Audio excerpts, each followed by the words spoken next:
Saint Scholastica was the twin sister of Saint Benedict of Nursia, who founded Western monasticism.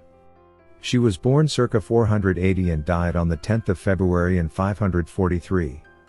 She was born in Nursia, Umbria, in Italy. Her feast day is the 10th of February.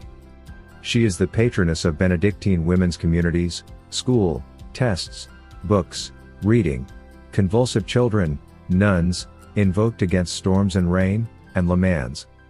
Saint Scholastica was the abbess of the nuns, under his direction. She used to visit her brother once a year and, since she was not allowed to enter his monastery, he used to go with some of his monks to meet her at a house a little way off.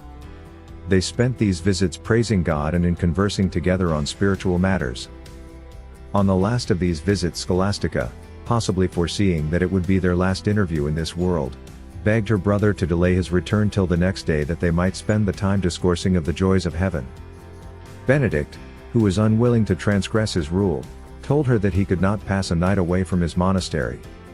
When Scholastica found that she could not move him, she laid her head upon her hands, which were clasped together on the table, and besought God to interpose on her behalf. Her prayer was scarcely ended when there arose such a violent storm of rain with thunder and lightning that Saint Benedict and his companions were unable to set foot outside the door. He exclaimed, "God forgive you, sister, what have you done?" Whereupon she answered, "I asked a favor of you and you refused it.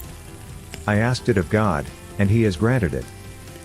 Benedict was therefore forced to comply with her request, and they spent the night talking about holy things and about the felicity of the blessed to which they both ardently aspired and which she was soon to enjoy.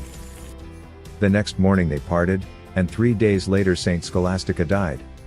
Benedict was at the time alone in his cell, absorbed in prayer, when, lifting up his eyes, he saw his sister's soul ascending to heaven as a dove. Filled with joy at her happiness, he thanked God and announced her death to his brethren. He then sent some of the monks to fetch her body, which he placed in a tomb which he had prepared for himself.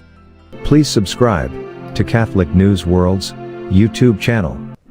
Thanks and God bless.